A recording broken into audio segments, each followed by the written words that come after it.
안녕하십니까. 아르케 조치 강만우 목사입니다.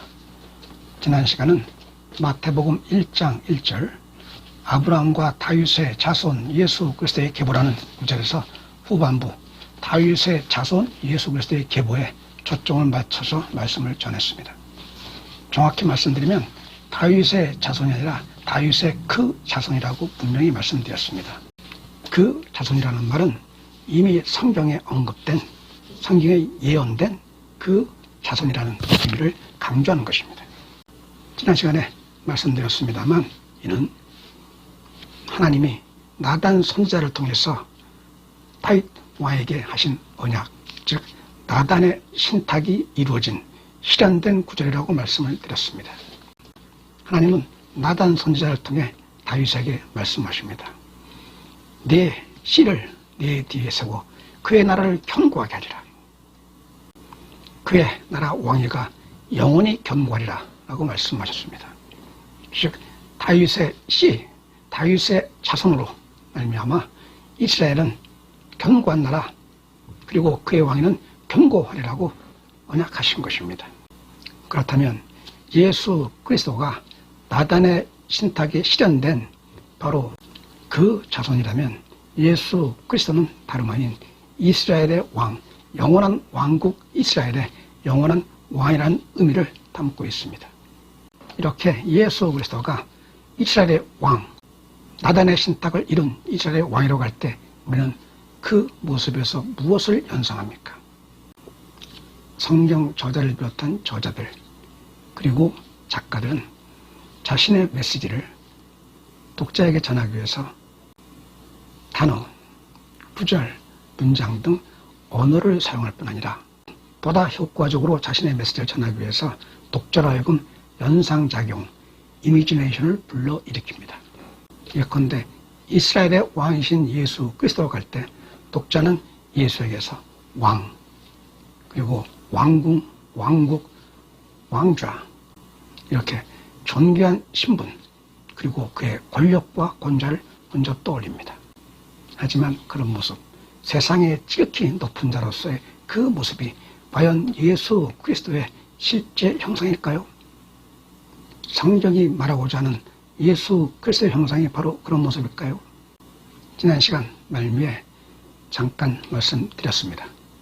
예수 그리스도는 세상의 섬김을 받는, 세상을 통치하는 왕으로 세상에 오신 것이 아니라 도리어 세상을 섬기는, 심지어 자신의 생명을 바쳐 세상을 살리는 종이 되기 위해 세상에 오셨다고 말씀드린 바 있습니다.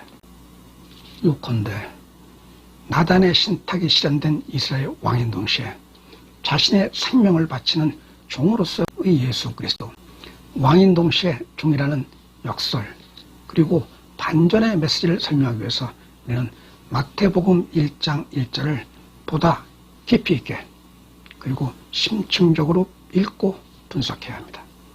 요컨대 마태복음 1장 1절은 다윗의 후손이라고 말하기에 앞서 아브라함의 그 자손, 그리고 다윗의 그 자손이라고 명시하고 있습니다. 그리고 아브라함의 그 자손, 아브라함의 그 아들, 다윗의 그 자손, 다윗의 그 아들이라는 두 단어는 오하로, 즉 아브라함의 자손이거나 다윗의 자손, 이런 의미가 아니라 아브라함의 자손인 동시에 다윗의 자손, 즉 the son of Abraham, the son of David입니다. 이 부분은 중요한 의미를 담고 있습니다. 아브라함의 후손이란 말과 다윗의 후손이란 말이 오라, 혹은, 또는 이라는 단어로 연결되어 있을 때는 우리는 아브라함의 자손으로서 예수 그리스도를 강조할 수 있고, 또 다윗의 자손으로서의 예수 그리스도를 별도로 강조할 수 있습니다. 하지만 앤드로 아브라함의 그 자손인 동시에 다윗의 그 자손이라고 말할 때는 별도로 구별되고 분리될 수가 없습니다. 아브라함의 자손인 동시에 다윗의 자손이라고 말할 때 우리는 여기에서 매우 중요한 지점과 만납니다. 이를테면 아브라함의 자손과 다윗의 자손은 사실상 양립할 수 없는 구절이기 때문입니다. 여러분들이 잘 알고 계신 것처럼 아브라함의 그 자손이라고 말할 때 그 자손은 다름 아닌 하나님이 아브라함에게 주신 그 언약에서 비롯됩니다.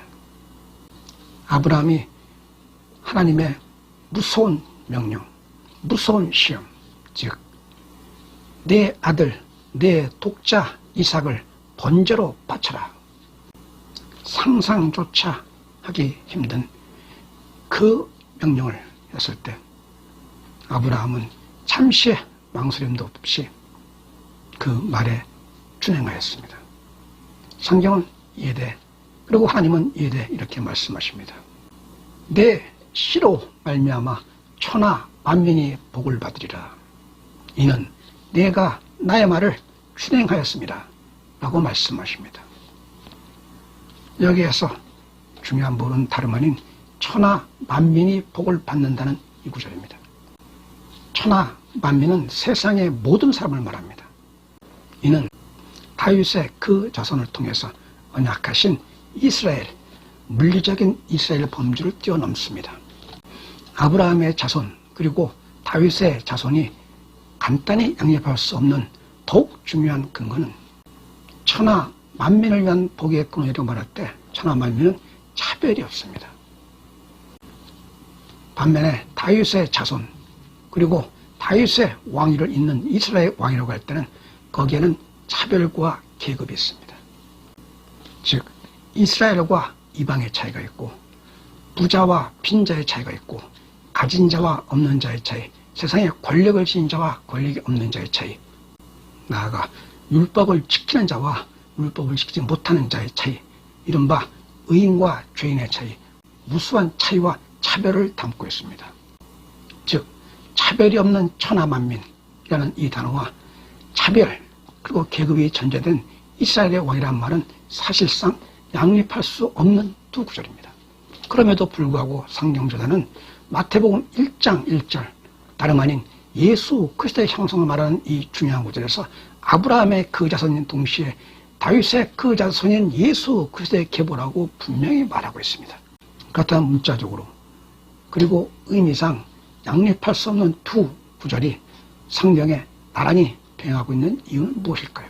이유와 근거는 간단하고 분명합니다.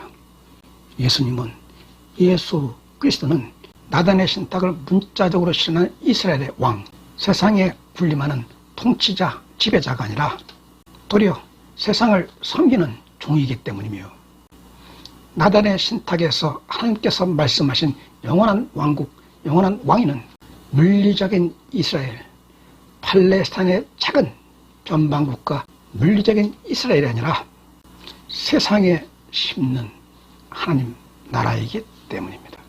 이렇게 영원한 나라, 영원한 왕위는 세상에 심는, 세상에 세워지는 하나님의 나라이며 예수 그리스도는 다름 아닌 하나님 나라의 왕, 이를테면 만왕의 왕이시기 때문입니다.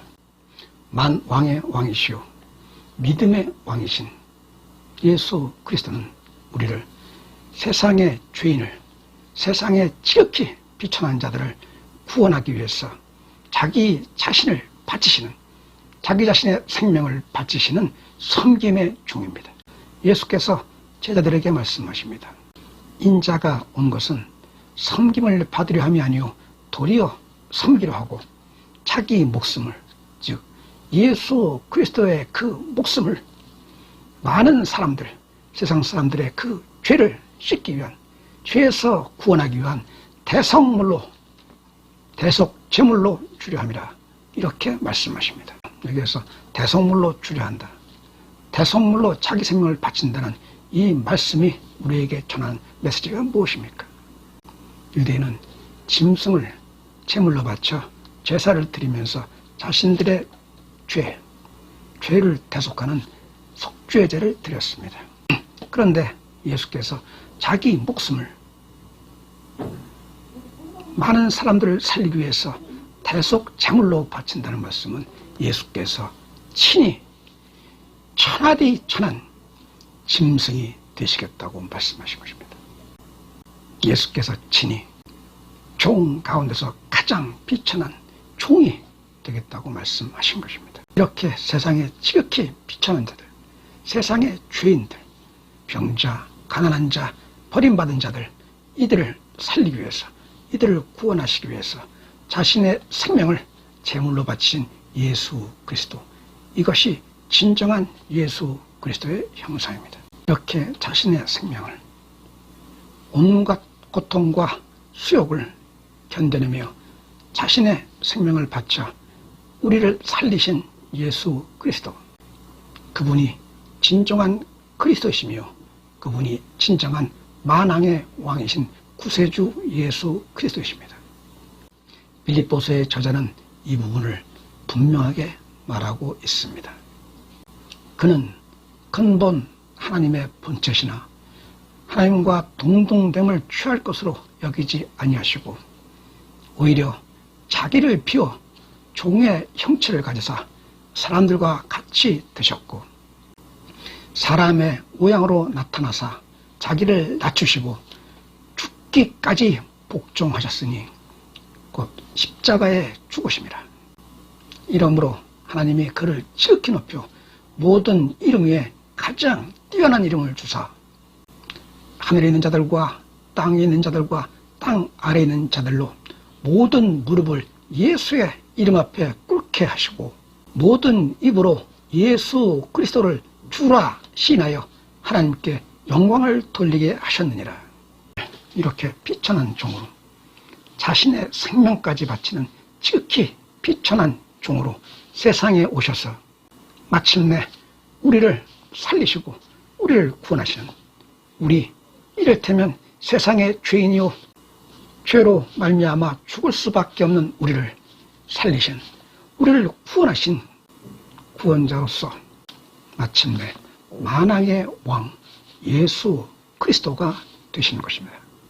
이렇게 왕인 동시에 종이라는 모순, 이런 문자적 모순이 도리어 성경의 진리가 되게 하기 위해서 마태복음 저자는 2절에서 반전의 메시지를 제시하고 있습니다.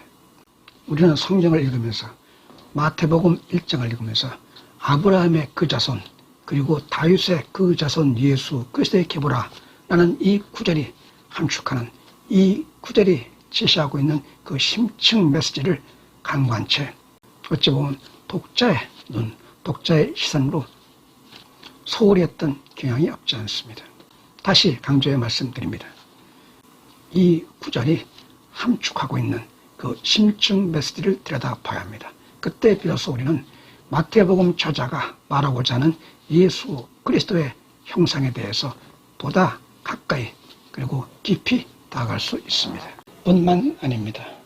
마태복음 1장 2절에서 우리는 왕족이신 예수, 다윗의 혈통이 있는 예수 그리스도의 존귀한 신분과는 너무도 거리가 먼, 너무나 비천한 혈통을 잇는 예수 그리스도와 만납니다.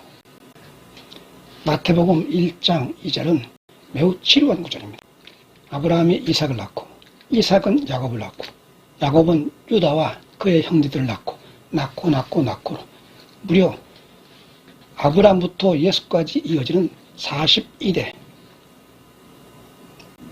계보를 전부 다 빠짐없이 나열하고 있는 구절. 사실은즉 지루하기 이를 데 없는 구절입니다. 그런데 1장 2절에서 이런 실로 놀라운 저자의 메시지를 만납니다. 방금 말씀드린 것처럼 1장 2절에는 아브라함부터 마지막 예수에 이르기까지 42대에 걸쳐서 한 명도 빠짐없이 42명의 초상의 이름들이 쭉 나열됩니다. 그 이름은 남자들의 이름입니다. 모두가 예의 없이 낳고 전부 남자가 남자를, 아버지가 아들을, 아들이 또 그 아들을 이렇게 낳고 시리즈로 계속 이어지는 이 구절에 매우 흥미롭게도 우리는 1장 2절에서 단 5명의 여인과 만납니다. 무언가 흥미롭지 않습니까? 무언가 이상하지 않습니까? 42대에 걸친 계보는 남자 조상 42명을 나열했으면 이와 마찬가지로 여자도 그에 맞춰 42명의 여자의 이름이 등장하는 게 마땅할 텐데, 아니면 철저히 가부장적 부교사회인 이스라엘에서 단지 남자의 이름만이 중요하다라고 했다면 여자의 이름들은 전부 빼제했으면 됐을 텐데 1장 2절에서는 5명의 여인의 이름이 등장합니다. 왜 그랬을까요? 왜 성경 저자는 특별히 5명의 여자의 이름만 등장시켰을까요? 바로 여기에서 우리는 저자가 전하는 심층 메시지와 만나고 있는 것입니다. 이렇게 저자가 특별히 선택한 5명의 여인에게서 우리는 공통된 이미지, 하나의 공통점을 보게 됩니다. 그 공통점이 바로 저자가 주는 심층 메시지입니다. 그 공통점은 무엇일까요? 5명의 여인은 예외 없이 세상에 가장 낮은 자, 가장 비천한 자, 동시에 죄인, 가증한 죄인입니다. 이렇게 마태복음의 성경 저자가 1장 2절에 의도적으로 밝힌 5명의 여인들은 어떤 여인들일까요? 다음 시간에 이 여인들부터 시작해서 마태복음의 저자가 우리에게 전하는 예수 그리스도의 형상을 마치고자 합니다.